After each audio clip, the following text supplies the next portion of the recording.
Hello, we'd like to welcome you and thank you for joining the Lessons Led podcast, sponsored by American Health Staffing Group. This podcast serves as a platform for successful leaders to impart their wisdom to current and emerging healthcare leaders through stories, lived experiences, and lessons learned from a genuine authenticity and desire to pay it forward. I'm your host, Keith Minnis. I'll be leveraging my experience of over 30 years in healthcare, human resources, and operations and leadership roles to engage, entertain, and educate you, the audience, alongside my dynamic guests as they discuss hyper-relevant subject matters in the world of healthcare leadership. Today I'm excited to introduce our guest, Rhett Stover. Rhett was appointed Regional President for Healthcare Highways in July of 2022. In this role, Rhett serves the strategic enterprise growth and regional market operations verticals of the health plan, accelerating the organization's goal to be the industry's most trusted partner for clinical and economic value, with particular attention to innovation, clinical performance, quality, safety, affordability, diversity, and financial performance. Prior to joining Healthcare Highways, Rhett served as the CEO of Oklahoma State University Medicine and OSU Medicine Center.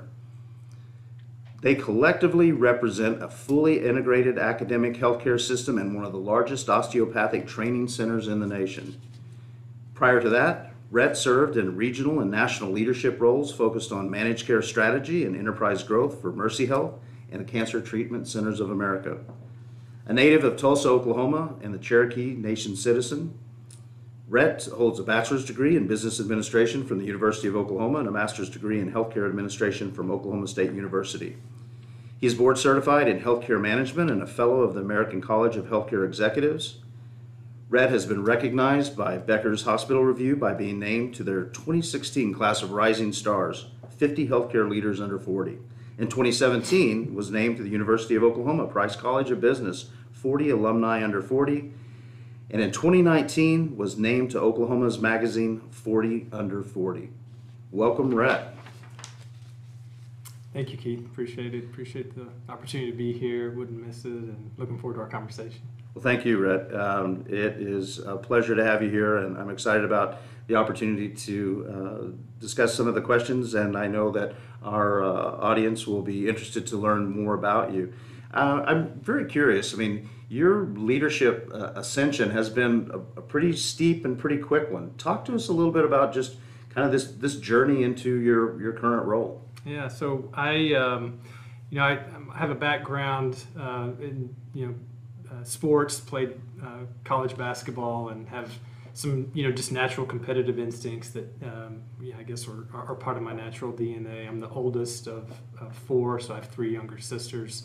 And my dad was busy. He's an optometrist and was practicing, and so there were moments throughout my childhood as I reflect and look back that were gave me some experience in terms of having to fill in and take on a leadership position within the house and do some things to help keep the home moving forward at a very young age that started to feed into the way that I approached my career. And as I started to think about what I wanted to do when I grew up, like many kids, I wanted to be like my dad. And so I thought, okay, I'll just go and do optometry. I'll start to, really apply myself to, science and math.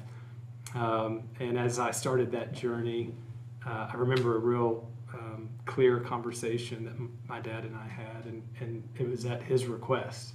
And he's a real laid back guy, and he would not necessarily interject himself in things that I wanted to do or aspirations that I had if he felt like I might respond negatively to it.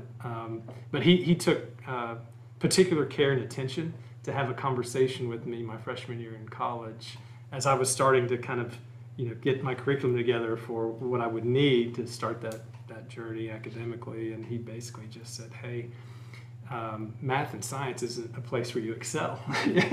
Not that you can't do it, but think real long and hard about where your talents are and what you really want to do versus you as my son just wanting to do what I do because you think that it's going to give me fulfillment. He said, I want you to do what you want to do and pursue your passions. I want to support those.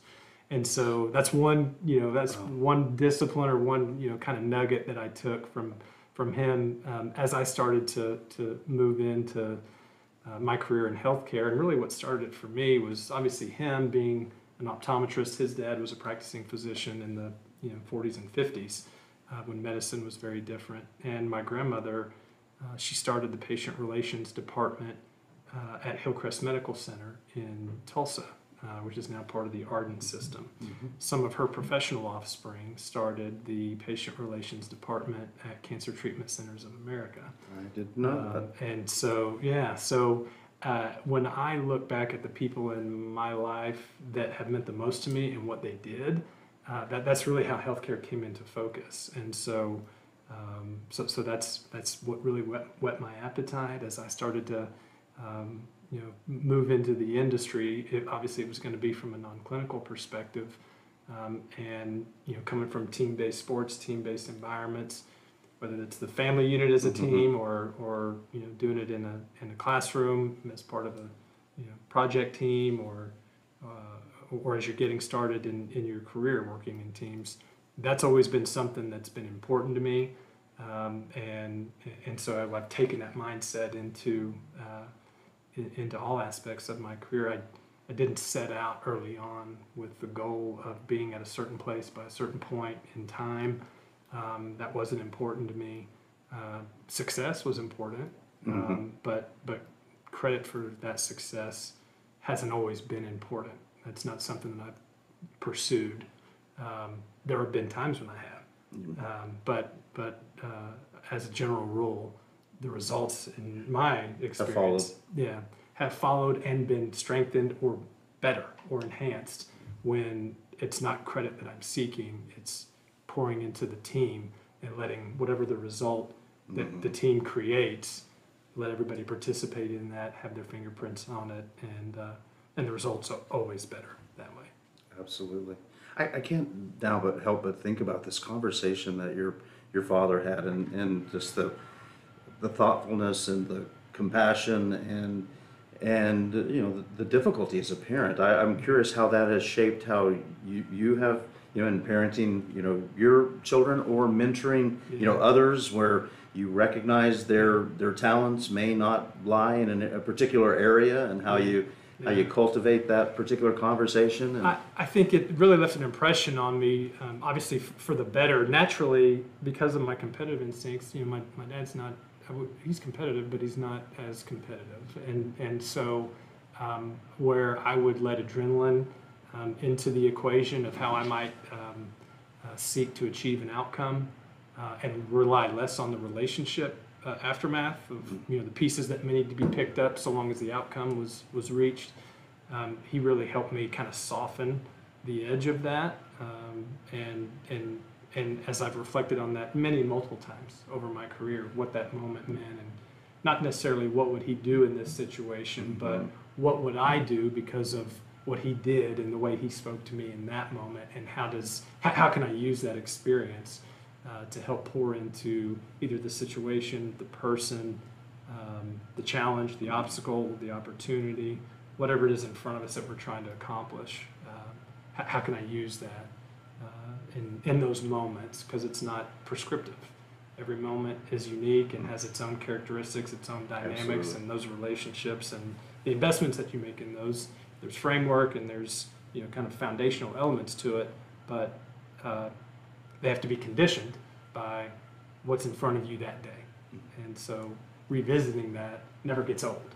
No. It's something that continues to encourage me to kind of wrestle with how am I leading my teams, how am I leading myself, and it just keeps me curious about it, which is healthy.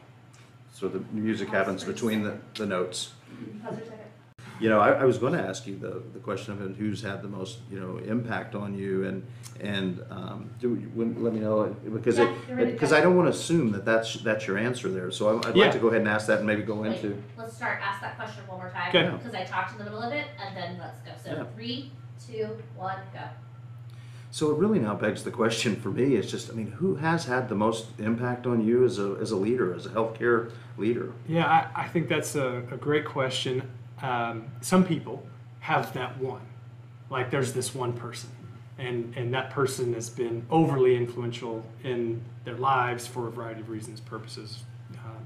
For me, it's not just one; it's probably 5 or 6, and the 5 or 6 aren't in equal measure. So it's not just across the board, but there are things that I've taken from at least 5 or 6 people that clearly have stood out and really influenced me from the standpoint of my journey in leadership, seeing the way that they handled situations, with their behaviors, with their language, with the results that were achieved because of that, poor or positive. They're both, both are available for learning, but just as much so because of the way that people felt in their presence.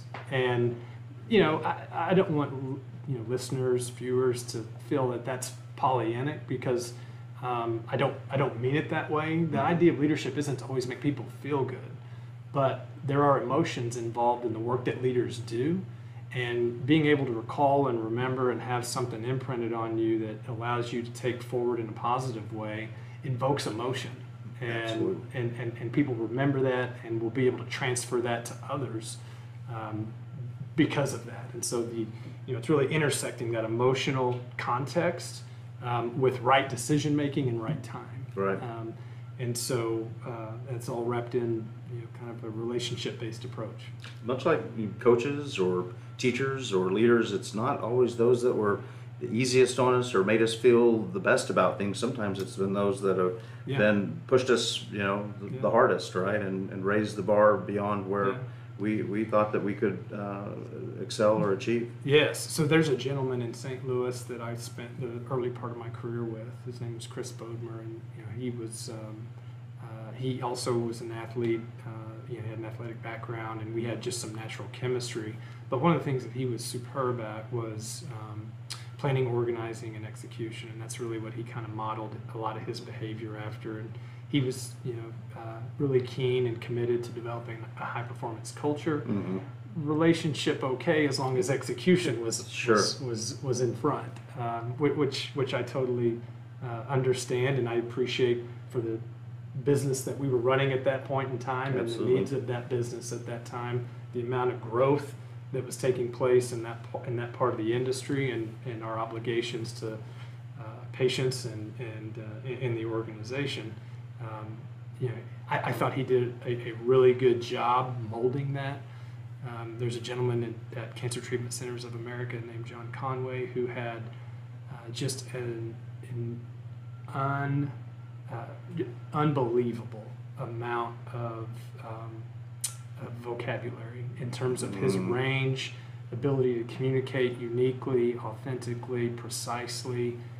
He could say something one way and have you remember it, forever, right. Versus someone else that may mean the same thing and try to get the same message across, and you couldn't wait to forget it. and so his command of business language and relationship language was best in class. I mean, I've never met anybody that has the command that he had, and so I took a lot of notes, in terms of his instruction to me, but also in observation of his interactions with others, whether that be managing up, managing laterally, or managing down in the organization. He was relating with, the executive team of a large enterprise nationwide, the board, for-profit board, and then also, synthesizing and organizing that communication downward in a way that was appropriate. He was just really superb at that. And then obviously at Mercy, there were a lot of people who I thought did an incredible job at managing and translating their purpose and how their purpose intersected professionally with their faith, and how they use that to pour into their life's work. Right. And so I took a lot of notes, and that portion of my career meant a lot to me, in terms of my own growth as a leader, and the way that I started to wrestle with how do you incorporate purpose with something that is supreme purpose. And with your passions, right? Yeah. Right. Very formative, in right? A way Habits that, you're- in a way that allows you to pour your passions into others for their greatest good, not your own, but for theirs. You know, it's true. I think that the best of the best of all of us are a kind of an amalgamation of this leaders and influences from parents and coaches and teachers that have influenced us along the way, and those that we learn from and we want to model after, and those that we have experienced that we may choose not to want to use their particular style. As I get older in my career and I start to see the runway get shorter out there, I can't help but reflect back, and I look back at myself in years previous as a leader and the journey that my path has taken. I'm curious, Rhett, when you think back of your 30-year-old self, and what would you tell your 30-year-old self as you start to kind of reflect back? Yeah, I would say I would remind myself that it's really a marathon, not a sprint. I was eager to prove myself as an early careerist, and almost so eager that I do it at any cost. And so if that meant a broken relationship, well, I'll get back to that later. Because I'm pursuing an outcome that is more driven out of self-interest, and what was bad about that is that I recognized it and still pursued it, and so that's a real problem with ego, and so I would tell myself at the age of 30, you need to check your ego and exhale, because you're going to you may achieve the outcome you want temporarily, but it's not going to improve who you are as a person. It's certainly not going to allow you to pour into others professionally in a way that is meaningful, that will have longer lasting effects. So that would be the type of conversation that I would have with my 30-year-old self. How would your 30-year-old self respond to that? Probably negatively. Response to negativity at the age of 30 was poor, because ego was so high. But again, that journey towards mercy and beginning to wrestle with self-identity in the form of spiritual and professional intersection, it really helped deliver clarity that I needed at that point in my life, and it was very positive for me. Still struggle daily with some of the natural tendencies that leaders struggle with. High ego drive. Yeah. I can do this, I can handle this, I'll get it done. I may costs. or may not. Yeah, may or may not need a team. And that's never going away. That's just noise in the background. You have to self-manage it. And having a competitive background, I mean, you learn that. I mean, you can't always. You got to sometimes pass the ball, right? You can't always take the shot, right? Unless you're Michael Jordan, perhaps. With that, I'm curious if you were to have your autobiography written at this point. I mean, what would it be titled? And if it were to be then repurposed into a movie, who would play you, Rhett?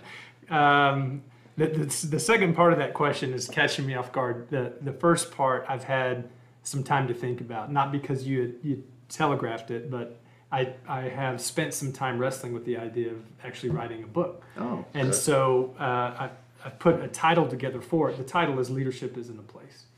And leadership isn't a place really comes from the idea that there's not a destination to a title or to a point of status that you should be pursuing. If that is your goal, there is something incomplete, in my opinion, about your motivation to become a leader. And so leadership isn't a place. The idea behind it is that you're evolving as a leader forever, continuously. You're continuously evolving because your teams are changing, the industry is changing, environmental forces are changing, people are changing, right. Politics are changing. That's the way the world that we live in, and so it's this constant and continuous curiosity around being better, and not being prescriptive with your leadership approach. The movie that would be played, that's a TBD. I don't know. I have no idea. I have no idea how to answer that. You stumped me. So. We'll give that some thought. Yeah, I'll get back to you. We'll get the book written, and then we'll be ready for the movie. So I think that one of the things that I'm, and unfortunately probably spend like a lot of leaders a fair amount of time on is focusing on the things that we don't get right, the mistakes that we've made, and we talk a lot about failing forward and lessons learned, and I'm curious, what are some of the mistakes that you've made, or perhaps the biggest mistake you felt like you made, and where you blew it, you just got it wrong? There's several. We may not have enough time for them all, but I'll go with some of the most recent. There's one that does stick out to me, and it's really around the experience with COVID that we had, and the emotion was so high, and the way that we were having to organize support for our team members and stakeholders so that they could continue to do their jobs in a highly stressful situation, and dealing with patients that were also very stressed, and that wasn't we're getting to the point where we feel like maybe that was a one-time event. Obviously there were ebbs and flows to COVID incidents and that whole journey over the last 24 months. Feel good about where we're at today, but also because of where we're at today, we can become more reflective on that. And I think one of the things that I was really slow to learn is how to lead from the front and the back. And I think,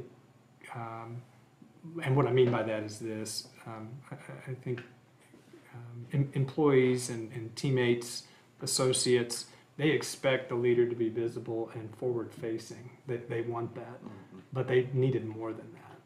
And so, to come down and to flatten the organization and to put more decision-making at the hands of our personnel, those closest to the work, was unnatural, and I think we delayed that longer than we had to. We got there, but I think we could have gotten there more quickly. And once we realized that the result of that was leading to one of the things that we didn't struggle with, fortunately, was turnover during that time. And a lot of organizations did. You had mass exits from the industry, and then you had certain organizations that were impacted by turnover more than others. And we were fortunate that we didn't. I do think because of the decisions that we made to flatten the leadership approach that we deployed to the organization to equip stakeholders at lower levels of the organization with decision-making ability and power. Starts to empower those closest to the work, started respecting those and allow them to voice their needs with the expectation that a response was coming. It was two-way in that regard. And there were a variety of things that we continued to learn about ourselves and what we needed to do, but we could have done it quicker. And so there were some unforced errors, and there were some avoidable circumstances that we learned from and dealt with. But that's one of the most clear areas of learning recently that I've had, and the benefit of it. So that's the learning. The benefit of it is that it helped us strengthen a skill that we didn't know we had to the degree that we had it, and we started to describe that internally as our resiliency quotient. Ability to respond to things in a short time frame, but in a controlled, organized, unemotional level, with poise. And that resiliency quotient, that muscle, really began to develop and became a newfound strength.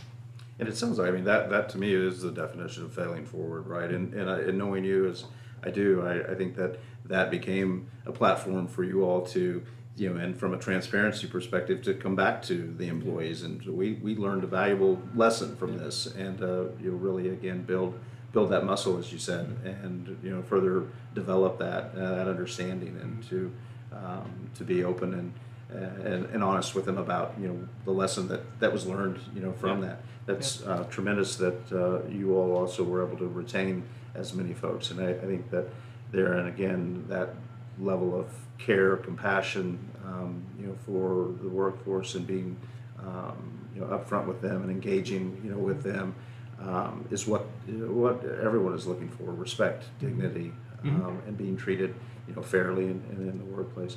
I guess one of the questions that always we're pretty complex, and folks know us as leaders and as parents and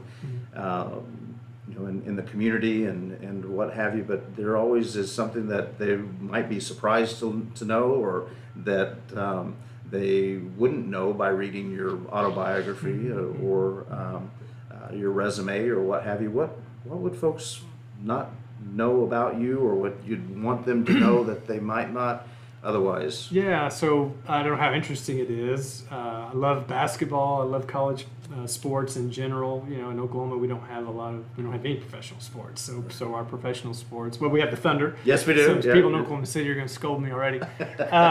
We have the Thunder, and we're hoping for some good years ahead. Yes, we are. The lottery, the draft looks good. But no, I love college sports. I love dogs. I'm a dog lover, and more than anything else, we talk about work-life balance, and how do you find the ability to balance that in a way that is helpful. I love being around the water, and so any time I can be around the water, it helps bring me peace. True. And helps me refill. So I don't whether that be a pond, whether that be a kiddie pool, whether that be a lake, anything that has to do with water is good for me. Draws you near it. Yeah, that's right.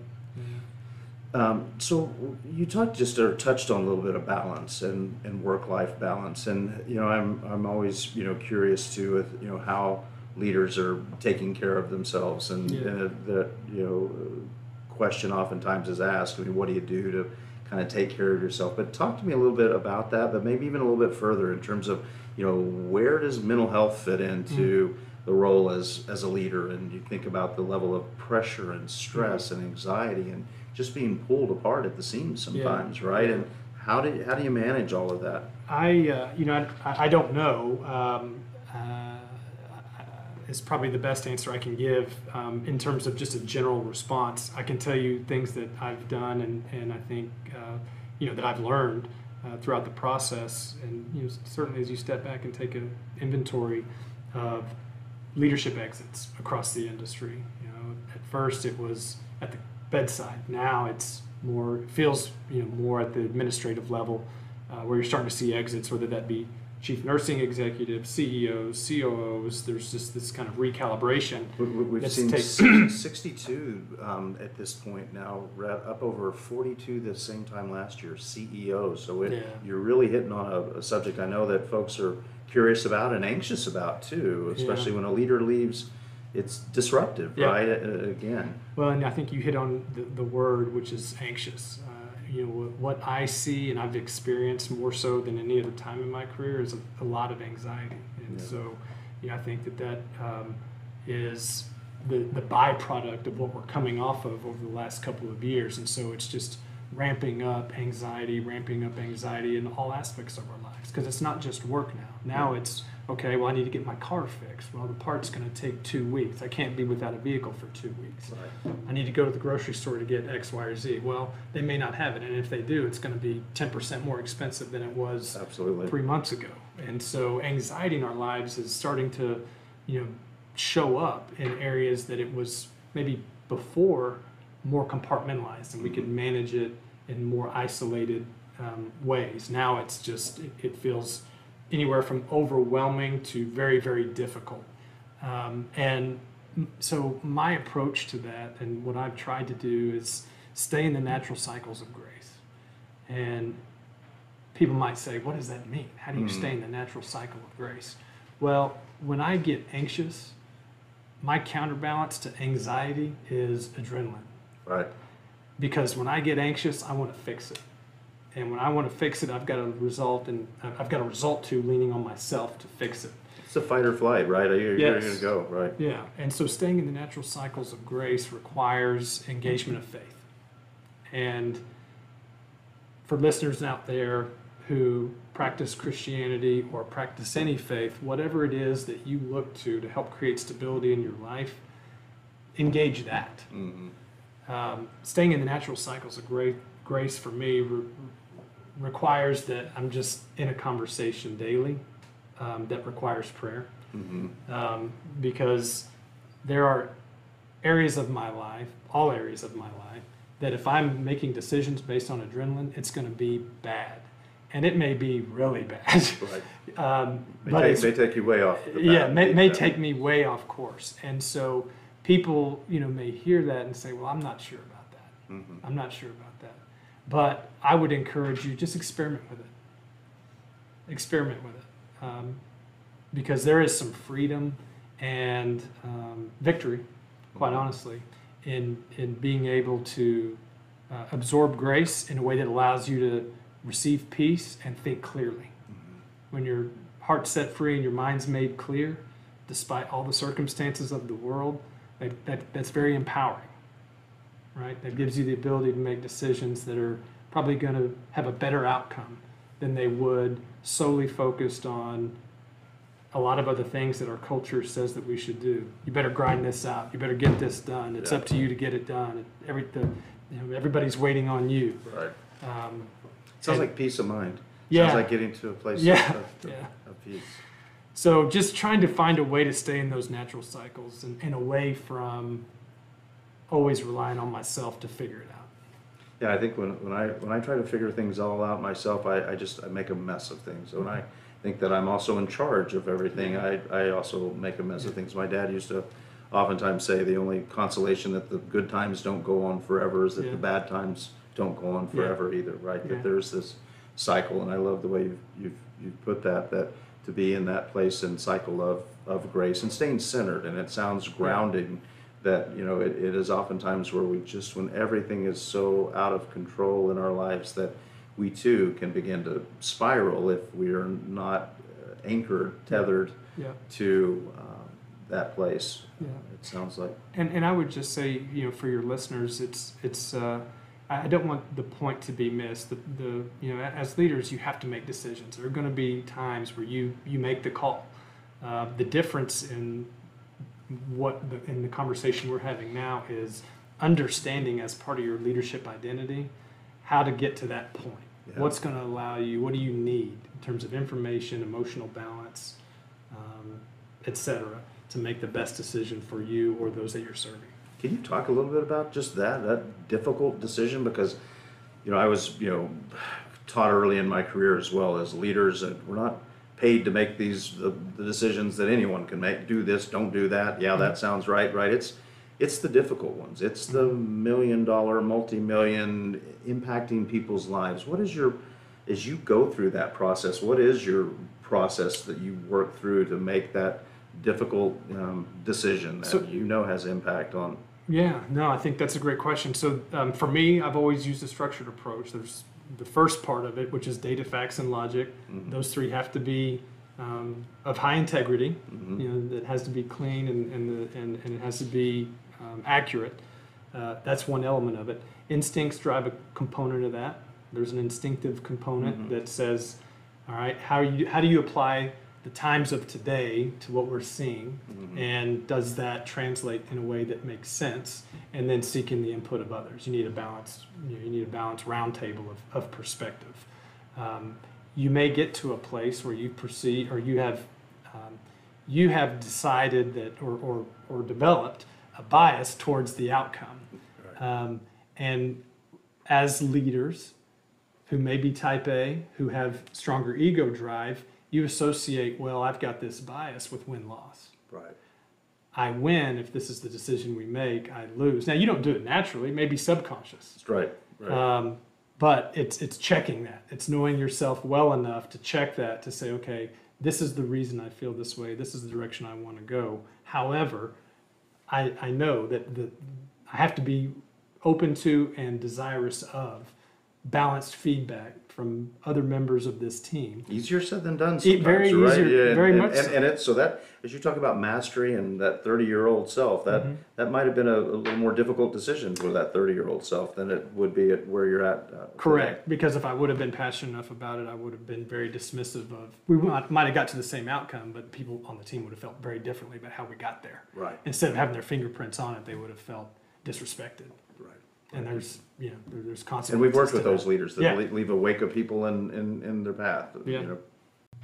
So, Rhett, as we're wrapping up here today, and as we're consistent with each of our guests, you know, I want to ask you just words of advice and words of wisdom that you would impart to those emerging leaders out there, those that may be in leadership roles, but you may or may not have their sights set on becoming the regional president of Healthcare Highways or the CEO of OSU Medicine, that they are on that journey and may or may not know it. But what would you share with them? I would say I would leave your listeners with a book recommendation. Okay. Because that allows them to have the opportunity to digest a message over time and in their hands in a way that is meaningful for them. There's a book that I've read that I've constantly revisited, no matter where I've been in my career. I read it early on in my days at Maxim, and it was based on 4 principles.